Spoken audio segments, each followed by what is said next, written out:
Everybody's getting quiet. Wow. All right. That was awesome. So, good morning. Oh, come on. Come on. Good morning. All right. How are we doing today?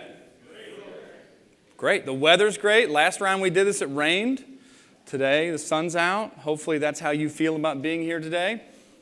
My name is Grant Hoffman first. I don't actually know probably half of you, which is fantastic for us. We've got a new group of people coming in to see what we're doing here at UC. I think that's exciting. This is the largest crowd we've had. And if you did notice, we do have a camera in the back this time. We are going to be live streaming this on a pilot this round, and in the future live streaming to anyone outside of Cincinnati, right? Because if you're in Cincinnati, we want you here. Because the questions that you're going to ask after the presentations and the way that you engage with our teams and our ecosystem is very important to us, all right? Yes, there are. There are 6, 7, 8 seats immediately in front of me, and I'll back up. I promise I won't get too close.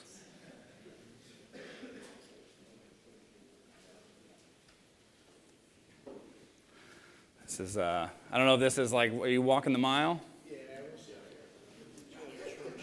That's right. That's right. It's just like church and class. All right. Is that good? Everybody in that needs to be in? All right, fantastic. So again, welcome. Cohort 7, what that means, this is the 7th one of these graduation days we have done. We will be graduating teams 56 through 65 today from our program. And that's important to us because historically, again, a year and a half ago, this office didn't exist the way it is today. We didn't have this program to be able to share technologies from the university with you. And so that's what all this is about. It's very casual. I've had folks say, is it okay if I leave early? Yeah, we are happy that you're here for as long as you are here, okay? So get comfortable in these chairs if it's possible, and let's sit around for another 2 hours and see what teams have to say. And I've got to turn this on. All right, so first, and while I'm on this slide, I did want to recognize a couple of folks for their effort. You know, when we built this program, we had to create a system that is a pull system, not a push system, because if we pushed people through startups, it was never going to be successful.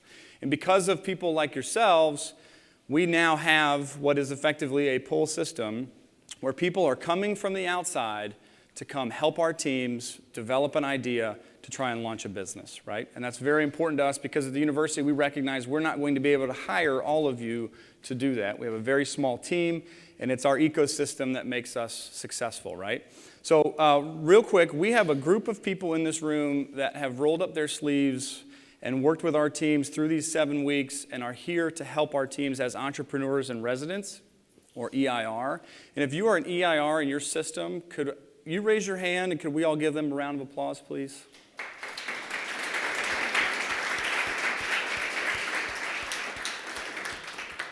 Thank you. Very literally, without this group of almost 60 people, our program would not be what it is today. So we're very thankful for that. We also have some folks in from the library, and I won't embarrass them as they laugh. But we have learned to partner on campus, and one of those early partnerships that's bearing some fruit is a partnership with the library to help our teams with market and landscape analysis, et cetera. So thank you for coming today, and thank you for your support as well. And there's of course, a team in the background running the stream and the slides and the microphones if you have a question, and then the team that put the concept cards together. So again, thank you to everybody in our office and beyond that helped do this today. While I'm on the topic, if you have some of these, we would love for you, if you feel compelled, to write on the back, 1 per team, and hang on to it till you depart today. And then we will take them on the back tables as you leave. And the idea here is you write the team name, your contact information, and then if you're interested in helping the teams, you check a box. The teams, and you can write a note here as well, but then the teams have a way to follow up with you if you have to leave early or if they have to leave early, et cetera. So it's a way for us to provide some connectivity. All right, so let's talk about our year so far. So we are 5 months into our year, which starts in July, right? So far this year, we've awarded a little under $1.5 million to our teams. We've funded 14 teams. And just in these 5 months so far, we've launched 7 startups. And that is 7 times more than we really ever did at UC, right?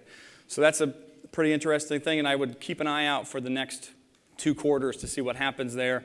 And then, of course, this is our second cohort of the year. Maybe even more importantly than all of this is that some of our teams are starting to get investment.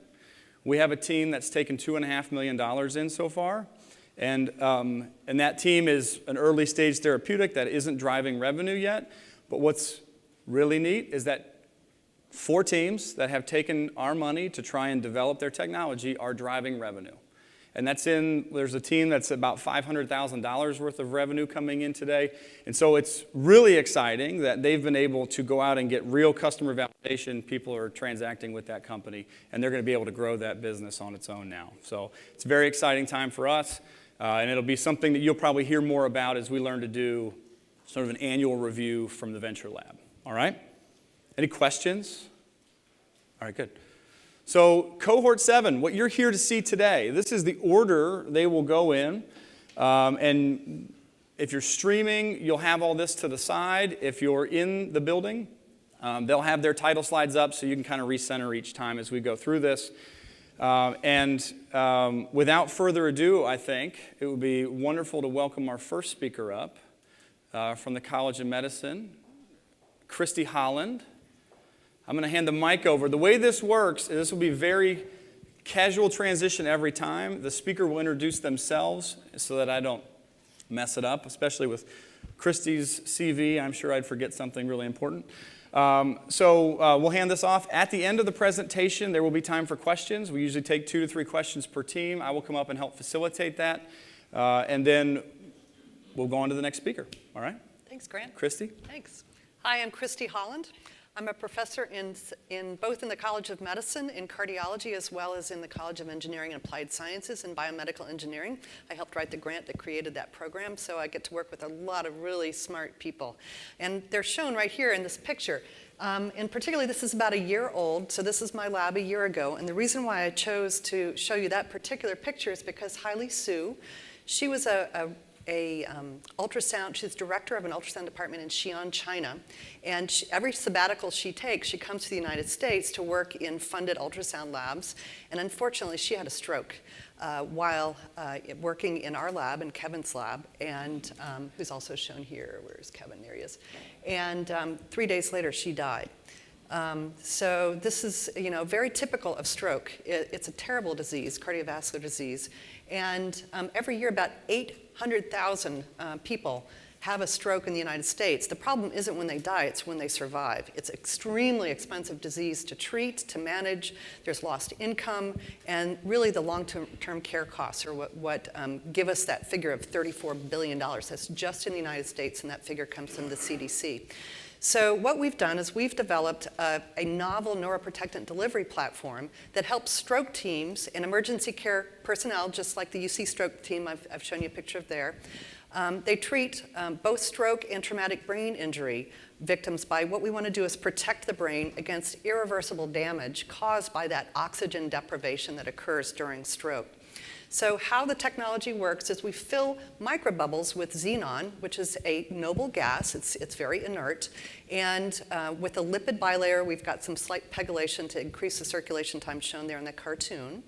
And so what happens is you expose the bubbles to ultrasound, pop the bubble, and deliver that bioactive gas. The gas has neuroprotectant abilities. It blocks a pathway that causes damage once you restore the blood flow, which is a little counterintuitive. Once you restore blood flow, you would think that would be a good thing. That actually causes more damage when you do that, and we're blocking the pathway for that damage with xenon. So here's a little cartoon animation of how it works. So you have these bubbles come in. You hit it with ultrasound, and because it's a gas, it readily crosses the endothelial, the blood-brain barrier, and goes out to the neurons, which are devoid of oxygen. So that helps. It blocks that pathway.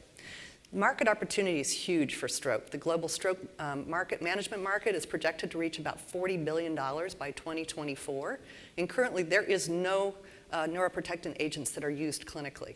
So the market's huge. Also, if we can extend that applicability to traumatic brain injury, that's an even bigger market of about $157 billion with a compounded average growth rate of about 4.8%. So the competition currently, which I would find an advantage, is by a small startup in England called NPXE. And they have partnered with Mallinckrodt Pharmaceuticals. And what they've got is a device that recycles xenon. And so that device is used on an anesthesia cart to protect the brain during myocardial infarction, because if the pump doesn't work, the brain's not getting blood. And so what they're trying to do is essentially move patients into an OR and give them xenon. So it's the same idea, only xenon is a very expensive gas. What we want to do is bring that gas out into maybe an ambulance and get that xenon on the brain earlier. So I look at that as an advantage to have a competitor, because they're in phase 3 clinical trials, and we could essentially ride on their coattails, and that could be serve as the IND. So here's some data from our lab years ago. This is a preclinical, this is a rat model, an ischemic stroke model, where we've essentially occluded the blood flow in a major artery in that rat brain, and it causes a huge infarct that's shown right here. You can see there.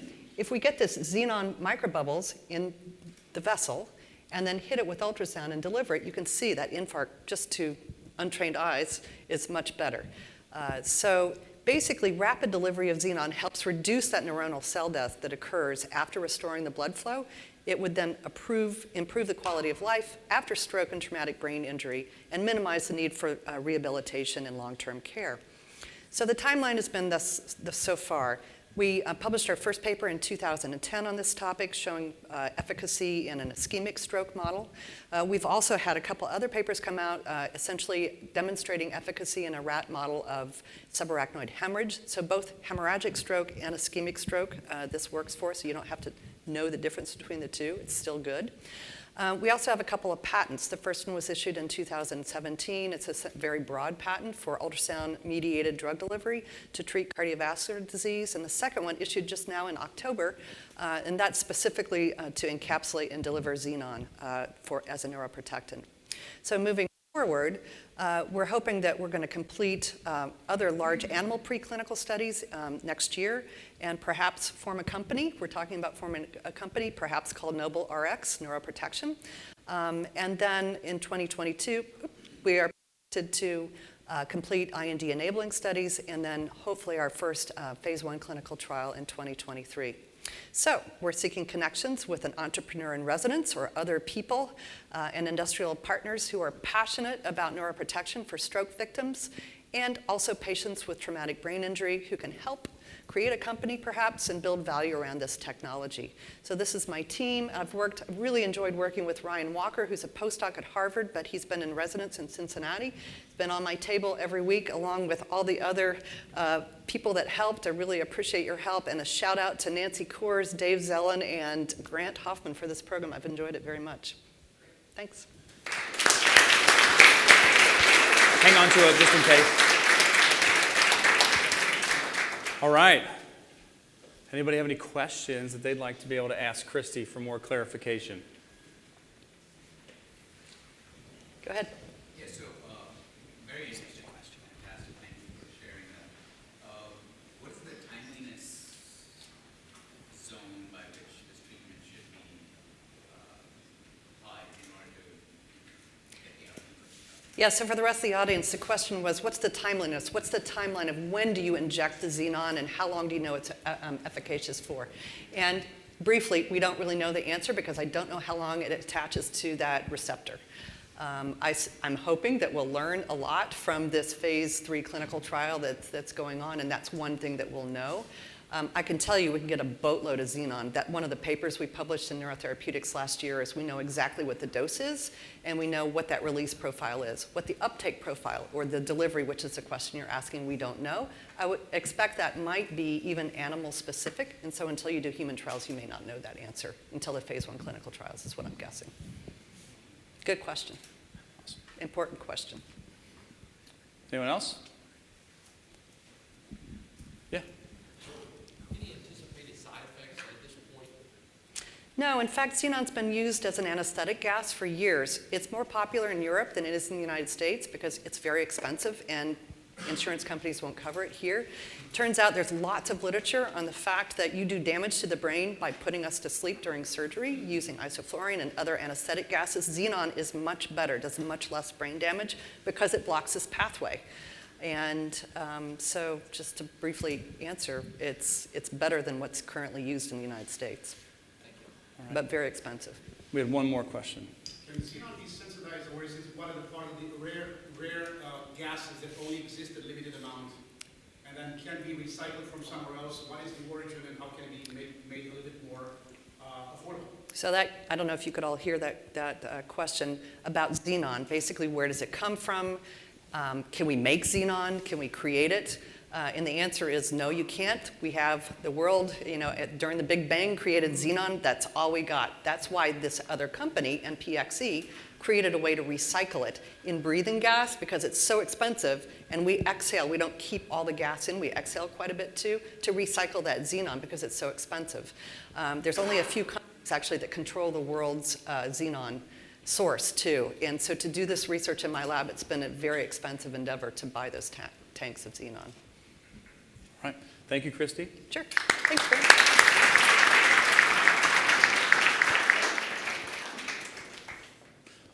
Next up, we have a young team out of the undergraduate program here at UC, which is fantastic. Anthony's going to get up and talk to you about cybersecurity. Yes, sir. Stay inside the line. All right, stay inside the line.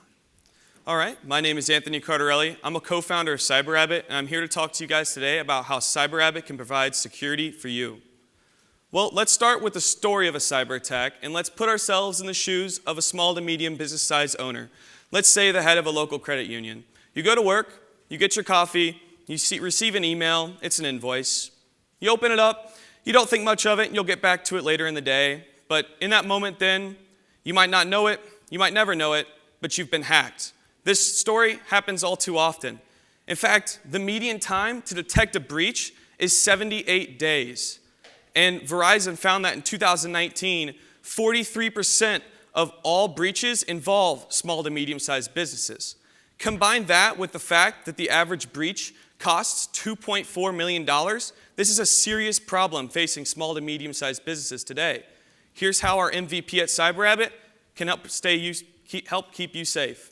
Ransomware, we can deal with our endpoint detection and response system, which can identify when malware's been dropped on a system, stop it from executing, and even prevent it from spreading to other machines. Stolen credentials, they're a serious problem today. You can't always control whether your employees use their same credentials across multiple websites. So if you have a breach, our incident response and analysis teams can help find the problem, remediate it, and get your business back up on its feet. Botnets are another serious issue. They're always trying to break into your business through your network. With our intrusion detection system, we can detect on traffic going in and out of your network and keep your business safe. Advanced threats are always on the rise. By tapping into a global threat intelligence community, CyberRabbit prepares your business to defend against attacks it may not have even seen yet, allowing us to be proactive in your defense. All of this comes together into one unified solution that provides visibility, which enables faster detection times, so that 78 days, we can bring that down to seconds or minutes. We have a flexible, plug-and-play, and platform-agnostic model, so it can work with security tools that you already have deployed. We have an intuitive interface that's backed by a dynamic correlation engine that, over time, learns what your business needs to stay safe. And all of this sits on top of what makes us special, which is the hybrid cloud solution. If you can't rely on the cloud or don't trust the cloud, we can still keep you safe. In fact, when you compare us to other managed security service providers, CyberRabbit is one of the only ones claiming to be both cloud independent and platform agnostic, all while offering all the major facets that you would expect in a cybersecurity company, including endpoint detection, network security, incident response, and threat intelligence. Looking at where we've come from and where we're going to, in 2015, the same founders of CyberRabbit founded Cyber at UC, UC's official cybersecurity organization. All of us have a passion for cybersecurity and like building communities. Flash forward to early 2019. After years of work, we finished our minimum viable product that I'm talking to you guys here today about. In late 2019, we've finished some market research and customer analysis. And come early 2020, we plan to further improve our product based on the interviews that we've done. By mid-2020, we plan to roll out our pilot program. In fact, we're going to be working with 2 local businesses, Integrity Express Logistics and McCarley & Cook, a small financial planning company. By late 2020, we plan to further improve our product from what we've learned from our beta program. And by late 2021, we plan to introduce our product to the market and start selling it. Looking at our global market for IT services, it's $149.1 billion.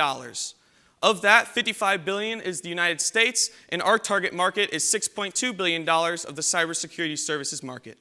And this is expected to grow by 5 times in the coming 5 years. We want to be your personal cybersecurity professionals.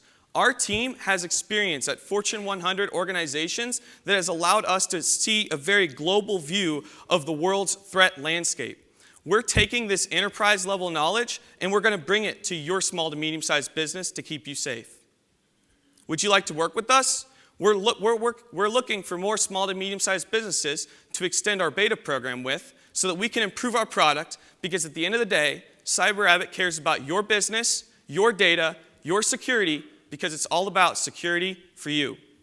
Thank you. I'm Anthony Cardarelli. I'm happy to answer any questions. Nice job. All right. Grant, we have a question online. So there's a question from our streaming group. All right. Yes. So what is your initial target market beyond small, medium business? Have you focused on a specific vertical? Specifically, we've been focusing on the financial industry, looking at credit unions, financial planning companies. We've also explored supply chain of larger companies for like defense contractors or other people that might be working on software that they can't rely on the cloud due to security purposes. So financial sector primarily. Follow-up? Hold on. So what about retail for small, medium business retail over financial, since financial has so much competition and bigger requirements? We haven't talked to many people in the retail field, but I'm happy to speak to more businesses to see if this is a market that we should be pursuing. Great. Thank you. Any additional questions? Oh, yeah, in the back, John. How does your product address the Internet of Things and all the breaches that can happen to that? Well, so the question was, how can our product protect from the Internet of Things and all the breaches that happen through that? Well, our intrusion detection system platform, combined with the threat intelligence that will be enriching what we see with that product, with that tool, we can have a very granular view of the packets of information exiting and entering your network. And by tapping into threat intelligence, we can help craft new rules along our existing set of rules to basically detect and see if there's anything abnormal or possibly malicious going in and out of your network. All right. Thank you, Anthony. Good job. All right, next up. Lynn Lee, how are you? Good. Good. All right. Lynn Lee's going to talk to you about 3D printed skin. Hang tight. Hi, everyone. Thank you for coming. I'm Lily Zhou from College of Pharmacy, UC. So today, I want to talk our project on 3D printed skin. First, I want to talk about the current wound management. So skin harvest from patients are usually used to graft onto the wound side to cover the wound.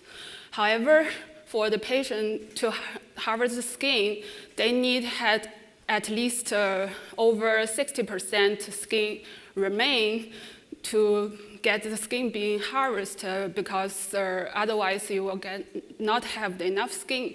And also, to harvest the skin, you make a second wound, which causes increased possibility of infection and scarring.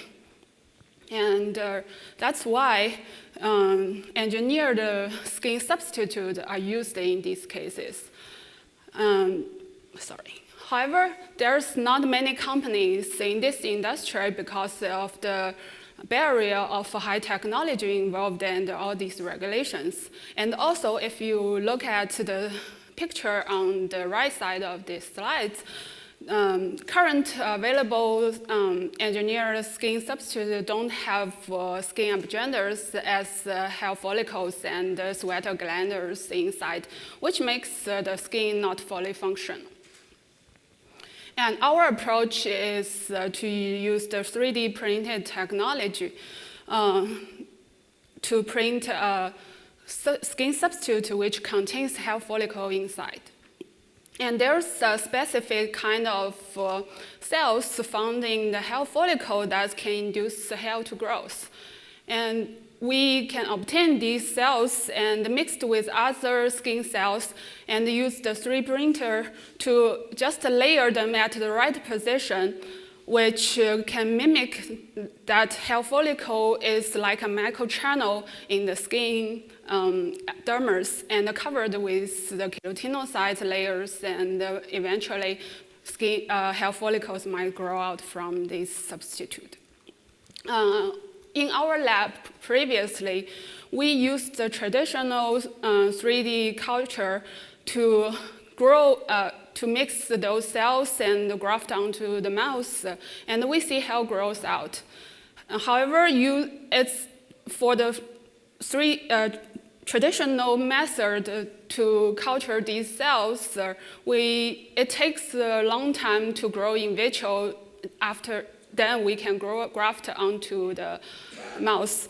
However, use the 3D printed skin, we can directly print the layered structures directly, and it shortens the time and makes it more efficient. If we can make these skin substitutes with hair follicles, we are targeting the skin graft industry, which has an estimate of $2.5 billion in 2020 with at least a 10% annual growth rate. So our project actually now is at pretty early stage. We are still looking for the collaborator to get us access to a 3D bioprinter in which we can test our product, our idea, and then we might need 2 or 3 months to modify our print protocols and the materials we use. And hopefully by the end of next year, we can validate our hair growth in the skin substitute using in vitro and in vivo models. And after that, we will find an EIR to commercialize our product.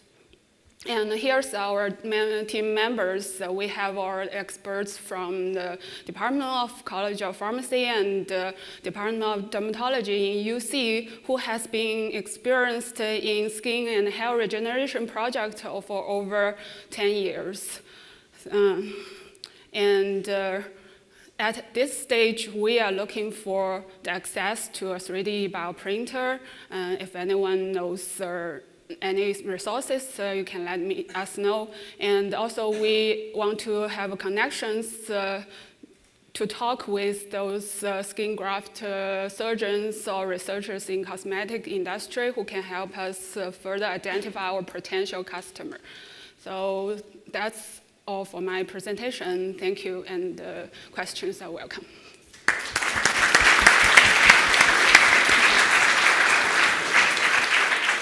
I'm really glad the camera is up there, or you would all know that I'm very interested in this product.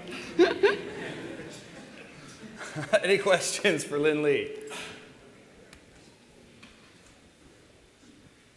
We had one about yesterday, or I guess, yeah, yesterday. We had one about using it as an actual like hair replacement. Yeah. Can you talk a little bit more about that as like a product that you might sell? Yeah, these substitute has hair growth inside for those who lost hair. This product might also help with those people. It's another market, not our market, but we can explore to that area. And also, we are thinking about probably they can be used for the product test for the industrial like cosmetic company to test their hair product or something Right. like that. Yeah. Great. All right. How does a bioprinter look like and where are they made? How are they Yeah. put together? Because you're looking to get access to a bioprinter, Yeah.